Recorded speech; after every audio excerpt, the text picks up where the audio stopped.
नमस्कार। आकाशवाणी से प्रस्तुत है समाचार संध्या।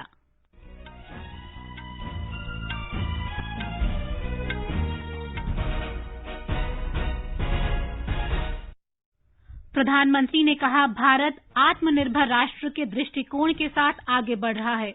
कोरोना वायरस के इलाज के लिए देश में विकसित वैक्सीन कोवैक्सीन का मानव परीक्षण दिल्ली के एम्स में शुरू।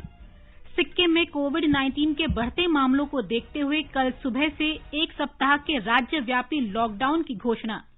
नया उपभोक्ता संरक्षण अधिनियम आज से लागू। इसका उद्देश्य विभिन्न अधिसूचित नियमों और प्रावधानों के जरिए उपभोक्ताओं को सशक्त बनाना है। और बिहार में भीषण बाढ़ से प्रभावित क्षेत्रों में अप्रिय घटनाओं को रोकने के लिए एनडीआरएफ और एसडीआरएफ की टीमें तैनात।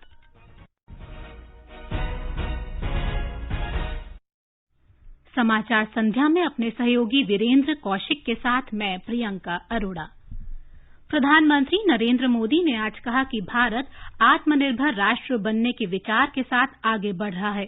श्री मोदी ने आईबीएम के मुख्य कार्यकारी अधिकारी अरविंद कृष्ण के साथ बातचीत करते हुए कहा कि भारत में निवेश करने का ये उत्तम समय है। उन्होंने कहा कि सरकार घर से काम करने की दिशा में प्रौद्योगिकी हस्तांतरण सुनिश्चित कराने के लिए प्रतिबद्ध है। श्री मोदी ने जोर देकर कहा कि देश एकीकृत तकनीक और डेटा आधारित बेहतर देखभाल प्रणाली विकसित कर रहा है, जो किफायती तथा बाधा रहित है। कारोबार संस्कृति पर कोविड-19 के प्रभाव की चर्चा करते हुए प्रधानमंत्री ने कहा कि घर से काम को व्यापक रूप से अपनाया जा रहा है और सरकार इसके लिए बुनियादी ढांचा, कनेक्टिविटी और नियामक वातावरण उपलब्ध कराने के लिए लगातार काम कर रही है। उन्होंने आईबीएम में 75% कर्मचारियों के घर से काम करने के निर्णय से संबंधित सहायक तकनीक और चुनौतियों पर भी चर्चा की। प्रधानमंत्री ने केंद्रीय माध्यमिक शिक्षा बोर्ड सीबीएसई के साथ मिलकर देश के 200 स्कूलों में कृत्रिम बुद्धिमत्ता यानी एआई का पाठ्यक्रम जारी करने में आईबीएम की भूमिका की सराहना की। उन्होंने कहा कि सरकार विद्यार्थियों को एआई और मशीन लर्निंग की अवधारणा को शुरुआत में ही परिचित कराने की दिशा में काम कर रही है। इससे देश में तकनीक के संबंध में जागरूकता बढ़ाने में मदद मिलेगी। आईबीएम के मुख्य कार्यकारी अधिकारी ने आत्मनिर्भर भारत के विचार पर भरोसा व्यक्त किया। उन्होंने प्रधानमंत्री को भारत में आईबीएम की निवेश योजना के बारे में भी बताया। हमारे संवाददाता ने खबर दी है कि आईबीएम की देश में भारी मौजूदगी है और 20 शहरों में 1 लाख से ज्यादा लोग काम कर रहे हैं। बातचीत के दौरान डेटा सुरक्षा, साइबर हमले, निजता और योग के स्वास्थ्य लाभ पर भी चर्चा की गई। भारत बहुत तेजी के साथ कोविड-19 के इलाज के लिए वैक्सीन विकसित कर रहा है। अखिल भारतीय आयुर्विज्ञान संस्थान एम्स के निदेशक रणदीप गुलेरिया ने आज नई दिल्ली में संवाददाताओं को बताया कि स्वदेशी रूप से विकसित वैक्सीन कोवैक्सीन का मानव परीक्षण एम्स में शुरू कर दिया गया है। उन्होंने बताया कि पंजीकरण प्रक्रिया और स्वास्थ्य कार्यकर्ताओं के रक्त के नमूने लेने के बाद पहले चरण में 100 स्वस्थ लोगों को वैक्सीन दी जाएगी।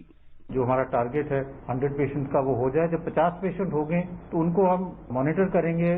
जो डेटा सेफ्टी मॉनिटरिंग बोर्ड है उनको डेटा देंगे। फिर उसमें जब लगेगा कि ये सेफ हैं, फिर हम नेक्स्ट फेज में जाएंगे जिसमें फिर और पेशेंट को रिक्रूट करेंगे। क्योंकि जब भी हम वैक्सीन शुरू में ट्राई करते हैं, सबसे ज्यादा जरूरी है कि vaccine has to be safe. You can not have a vaccine which causes more harm than good. तो इसलिए first step is always to see safety.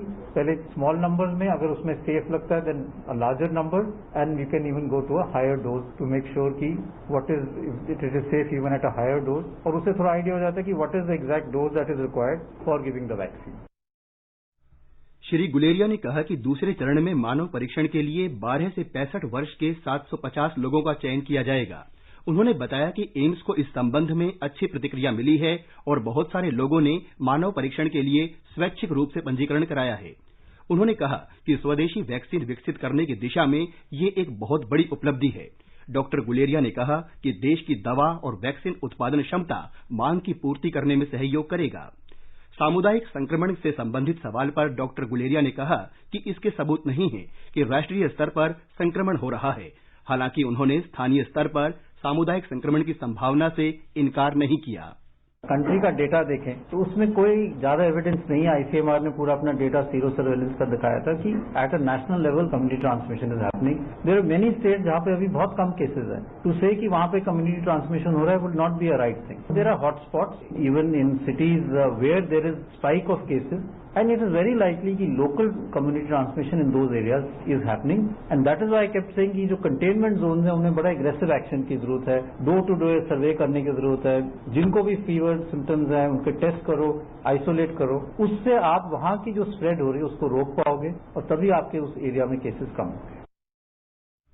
Doctor Guleria ने कहा कि ऐसा लगता है कि राष्ट्रीय राजधानी समेत देश के कुछ क्षेत्र संक्रमण के मामले में अपने उच्च स्तर पर पहुंच चुके हैं और अब इनमें कमी आ रही है। देश में अब तक 7 लाख से अधिक लोग कोरोना संक्रमण से ठीक हो चुके हैं। स्वस्थ होने वालों की दर बढ़कर 62.61% हो गई है। स्वास्थ्य मंत्रालय के अनुसार पिछले 24 घंटों में 22,664 लोग ठीक हुए। देश में इस समय संक्रमण के 3,90,459 सक्रिय मामले हैं। स्वास्थ्य और परिवार कल्याण मंत्रालय ने बताया कि 24 घंटों के दौरान कोविड-19 संक्रमण के 40,425 नए मामले सामने आने से संक्रमित लोगों की संख्या 11,18,043 हो गई है। ये भारत में इस संक्रमण के फैलने से लेकर अब तक एक दिन में नए मामलों की सबसे अधिक संख्या है। एक दिन में 681 लोगों की मौत के साथ अब तक इस महामारी से मरने वालों की संख्या 27,497 हो गई। देश में मृत्यु दर लगातार घट रही है और ये 2.45% रह गई है। भारतीय आयुर्विज्ञान अनुसंधान परिषद आईसीएमआर ने बताया कि पिछले 24 घंटों में विभिन्न प्रयोगशालाओं में कुल 2,56,039 टेस्ट किए गए। अब तक 1,40,47,908 टेस्ट किए जा चुके हैं। इस समय देश भर में 1,268 प्रयोगशालाओं में कोविड-19 के नमूनों की जांच की जा रही है। इनमें 890 सरकारी तथा 378 निजी प्रयोगशालाएं शामिल हैं। हमारे संवाददाता ने बताया है कि लद्दाख, दिल्ली, हरियाणा, राजस्थान और गुजरात सहित 5 राज्यों और केंद्र शासित प्रदेशों में संक्रमण से ठीक होने वालों की दर 72% से अधिक है। 18 राज्यों और केंद्र शासित प्रदेशों में भी मरीजों के ठीक होने की दर राष्ट्रीय औसत से अधिक है। स्वस्थ होने वाले मरीजों की संख्या के आधार पर महाराष्ट्र पहले, तमिलनाडु दूसरे तथा दिल्ली तीसरे स्थान पर है। सिक्किम सरकार ने हाल ही में कोविड-19 के मामलों में हुई वृद्धि के मद्देनजर कल सवेरे 6 बजे से 27 जुलाई सवेरे 6 बजे तक राष्ट्रव्यापी लॉकडाउन की घोषणा की है। लॉकडाउन के दौरान कुछ छूट के अलावा सभी सरकारी कार्यालय, दुकानें, वाणिज्यिक प्रतिष्ठान, संस्थान, बाजार और फैक्ट्रियां बंद रहेंगी। सिक्किम में इस दौरान सभी तरह की गतिविधियां, समारोह, लोगों और सामान की आवाजाही तथा यात्रियों के परिचालन पर प्रतिबंध रहेगा, जबकि 31 अगस्त तक सभी शैक्षणिक, प्रशिक्षण और कोचिंग संस्थान बंद रहेंगे। आवश्यक सेवाओं और वस्तुओं की आपूर्ति की अनुमति दी गई है। आवश्यक वस्तुओं, राशन और खाने पीने की वस्तुओं की दुकानें सवेरे 8 बजे से शाम 5 बजे तक खुली रहेंगी, जबकि दवाई की दुकानें शाम 7 बजे तक खुली होंगी। सामाजिक दूरी बनाते हुए मनरेगा, कृषि, बागवानी और पशुपालन जैसी गतिविधियां जारी रहेंगी। विवाह जैसे सामाजिक समारोहों में 20 से ज्यादा लोग एकत्रित नहीं हो सकेंगे। लॉकडाउन के दौरान शाम 7:30 बजे से सवेरे 6 बजे तक रात्रि कर्फ्यू जारी रहेगा। केंद्रीय दल ने बिहार सरकार से जांच क्षमता बढ़ाने को कहा है। कोविड की स्थिति के आकलन के लिए राज्य के दौरे के बाद केंद्रीय दल ने ये बात कही। बिहार में कोविड-19 मरीजों की संख्या 12 दिन में लगभग दोगुनी हो रही है। केंद्रीय दल ने आरटी-पीसीआर जांच क्षमता बढ़ाने पर जोर दिया है।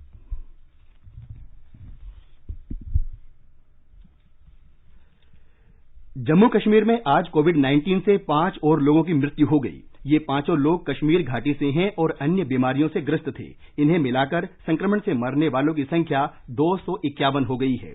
कोविड-19 से अब तक कश्मीर में 231 और जम्मू में 20 लोगों की मौत हुई है। इस बीच कोरोना संक्रमण के मामलों में तेजी आई है और पॉजिटिव मामलों की संख्या बढ़कर 13,899 हो गई है, जबकि सक्रिय मामलों की संख्या 5,844 है और 7,811 मरीजों को ठीक होने के बाद छुट्टी दे दी गई। ये समाचार हमारी वेबसाइट newsoneair.com/hindi और हमारे mobile app news on AIR पर भी उपलब्ध हैं।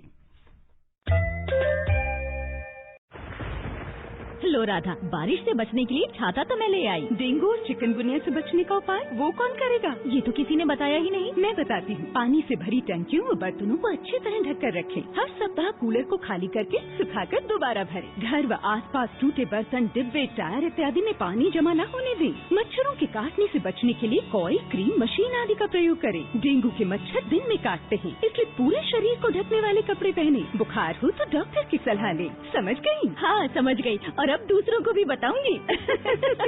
ये कुछ आसान उपाय अपनाएं, डेंगू चिकनगुनिया को दूर भगाएं। स्वास्थ्य एवं परिवार कल्याण मंत्रालय, भारत सरकार द्वारा जनहित में जारी। समाचार संध्या में आपका फिर स्वागत है। मुंबई में कोरोना संक्रमित लोगों की संख्या बहुत ज्यादा दिखाई देती है, लेकिन रोजाना ठीक होने वाले रोगियों की संख्या भी काफी अधिक है। 19 जुलाई तक कोरोना के मरीजों की कुल संख्या बढ़कर 1,01,224 हो गई। इनमें से अब तक 71,685 लोग स्वस्थ होकर घर जा चुके हैं। ब्यौरा हमारे संवाददाता से। मुंबई में कोरोना सकारात्मक मामलों की दर घटकर 1.21% हो गई है। कल तक यह दर 1.26% थी। मुंबई नगर निगम के 13 वार्डों में यह दर 1.2% से कम है, जबकि शहर में कोरोना मामलों के दोहरीकरण की दर बढ़कर 57 दिन हो गई है। कल यह दर 55 दिन थी। एक अन्य खबर में राज्य सरकार ने कोविड-19 का शीघ्र निदान करने के लिए नांदेड़ जिले को 500 एंटीजन परीक्षण किट उपलब्ध कराए हैं। जिला सर्जन डॉक्टर नीलकंठ भूसीकर ने कहा कि 5,000 अधिक एंटीजन परीक्षण किट 3 से 4 दिनों में उपलब्ध होंगे। जिला कलेक्टर विपिन इटनकर ने कहा कि नांदेड़ जिले के निजी अस्पतालों में उपलब्ध आईसीयू केवल गंभीर रूप से बीमार रोगियों को ही उपलब्ध कराए जाने चाहिए। इस बीच राज्य के ग्रामीण क्षेत्रों में लोगों को स्वास्थ्य सेवा उपलब्ध कराने के उद्देश्य से महाराष्ट्र सरकार ने 500 नई एम्बुलेंस खरीदने का निर्णय लिया है। स्वीटी जैन, आकाशवाणी समाचार, मुंबई। तमिलनाडु में आज कोविड-19 के 4,985 नए मामलों की पुष्टि के साथ संक्रमित लोगों की कुल संख्या बढ़कर 1,75,000 से ज्यादा हो गई है। इस बीच राज्य सरकार ने सभी जगह सब्जी और फल फूल वाली फसलों की खेती को प्रोत्साहित करने के लिए एक योजना लागू करने का फैसला किया है।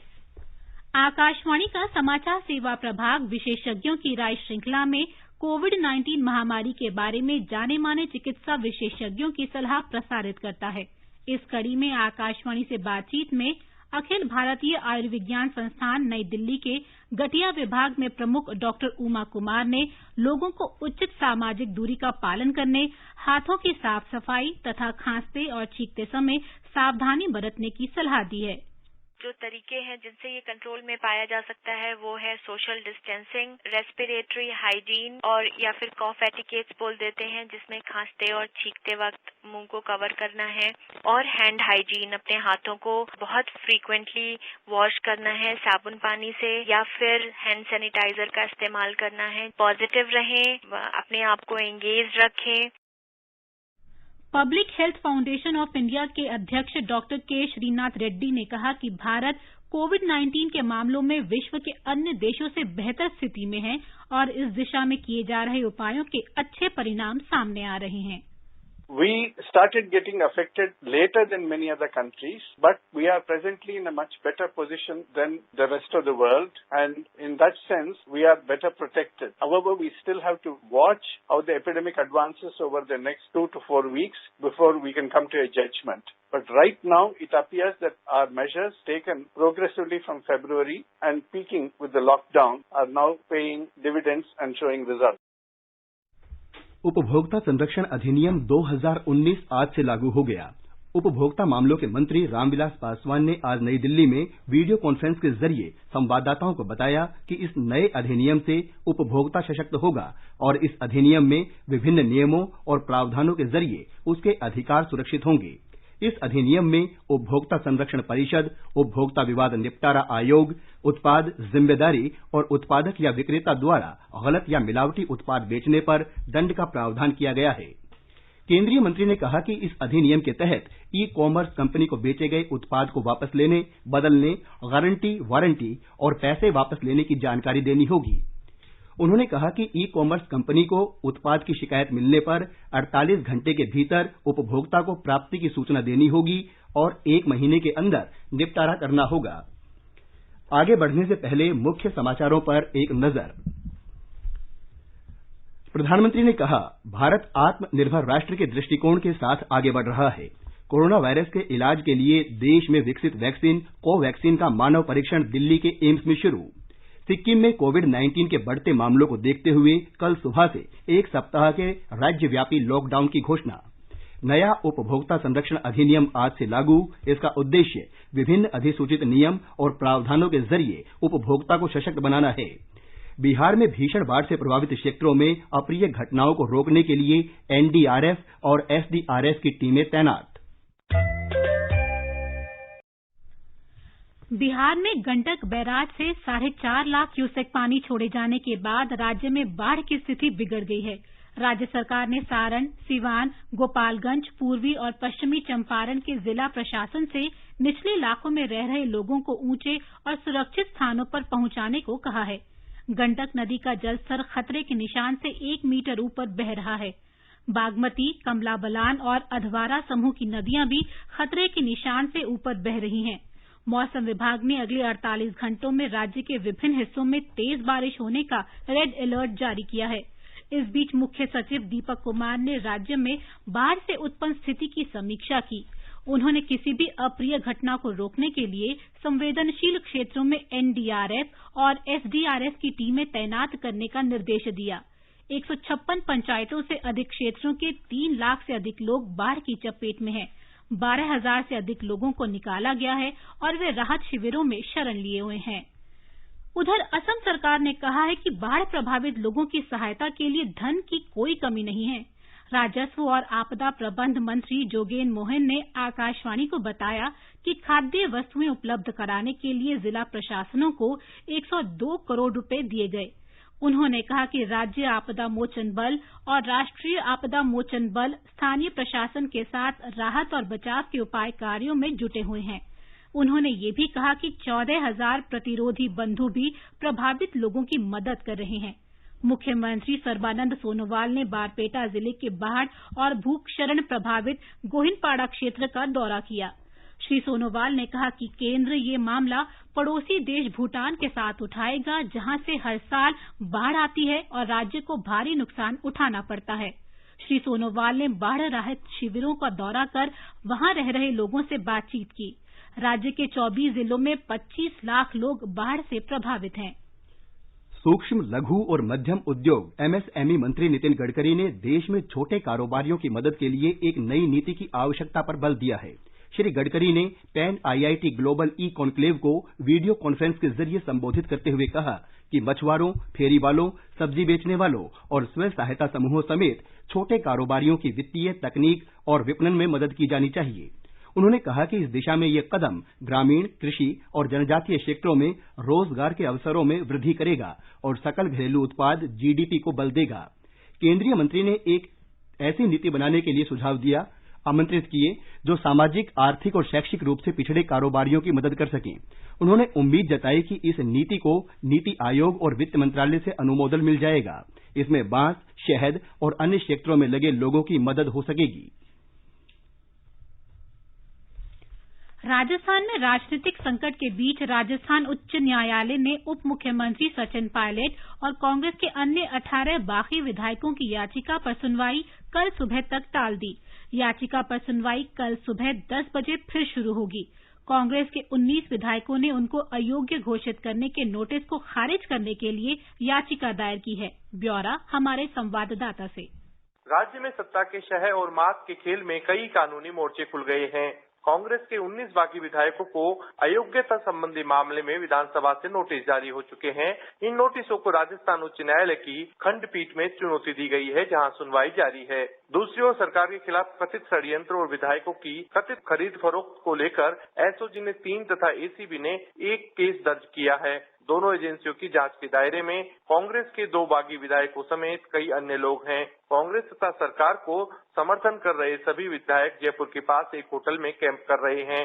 इन सब स्थितियों को देखते हुए राज्य में सियासी संकट के जल्द खत्म होने की संभावना कम ही नजर आ रही है। जितेंद्र द्विवेदी, आकाशवाणी समाचार, जयपुर। रसायन और उर्वरक मंत्री डीवी सदानंद गौड़ा ने कहा है कि देश भर में उर्वरक की उपलब्धता सहज बनी हुई है और राज्यों के पास पहले से ही पर्याप्त भंडार मौजूद हैं। उन्होंने कहा कि अगर बुआई के मौसम के कारण कहीं से कोई अतिरिक्त मांग आती है तो आपूर्ति तेज की जाएगी और किसानों को समय पर यूरिया उपलब्ध करा दिया जाएगा। केंद्रीय मंत्री ने कहा कि खरीफ के मौसम के कारण देश भर में उर्वरक की मांग में इजाफा हो रहा है। इसको पूरा करने के लिए केंद्र सरकार उत्पादक कंपनियों और राज्यों के बीच समन्वय कर रही है।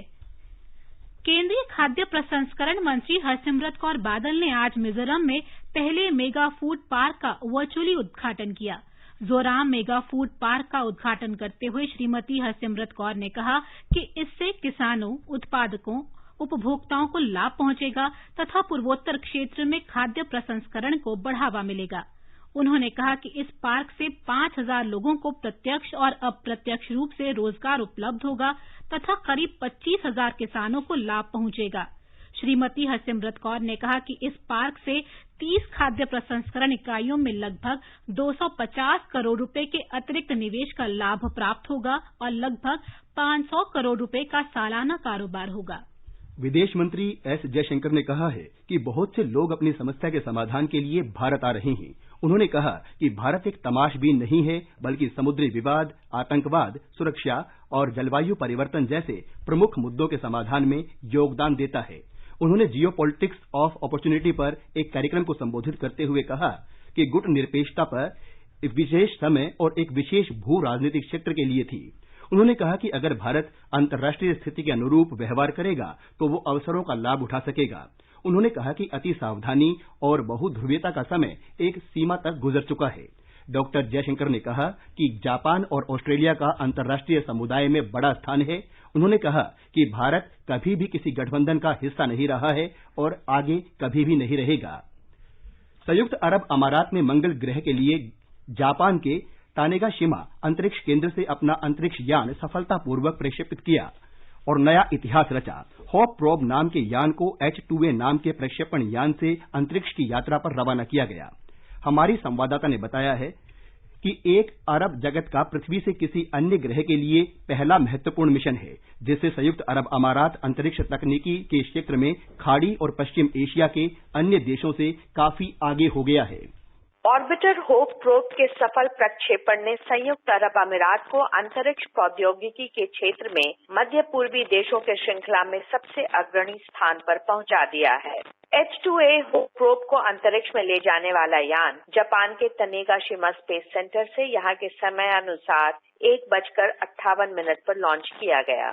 होप प्रोब को मंगल ग्रह पर पहुंचने में लगभग 7 महीने लगेंगे, जिसके बाद उम्मीद की जा रही है कि वहां के वायुमंडल संबंधित डेटा की जानकारी मिल सकेगी। होप यानी कि आशा, मंगल ग्रह तक जाने वाले इस यान का नाम खाड़ी देशों के युवा शक्ति में एक नई ऊर्जा के संचार का संदेश लेकर आई है। उपग्रह का सफल प्रक्षेपण इस बात का भी संकेत देती है कि भविष्य में ये देश ज्ञान अर्थव्यवस्था की कसौटी पर भी खरा उतरने की कोशिश करेगा। कंचन प्रसाद, आकाशवाणी समाचार, दुबई।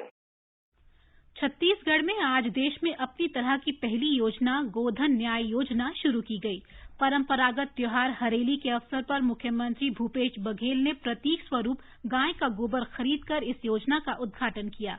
ब्यौरा हमारे संवाददाता से।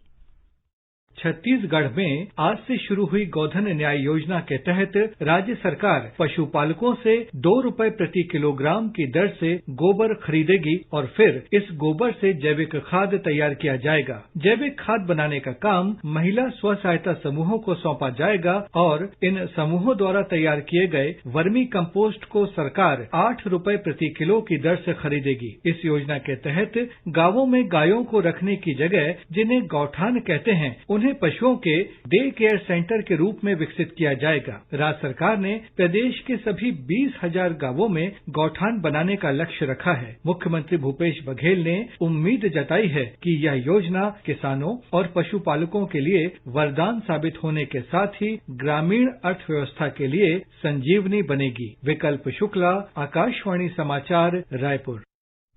केंद्र शासित प्रदेश जम्मू कश्मीर में महंत दीपेंद्र गिरी के नेतृत्व में बाबा अमरनाथ जी की छड़ी मुबारक को श्रीनगर के ऐतिहासिक शंकराचार्य मंदिर में ले जाया गया, जहां आज भी सदियों पुराने रीति रिवाजों के अनुसार श्रावण अमावस्या पर पूजा अर्चना की जाती है। एक रिपोर्ट।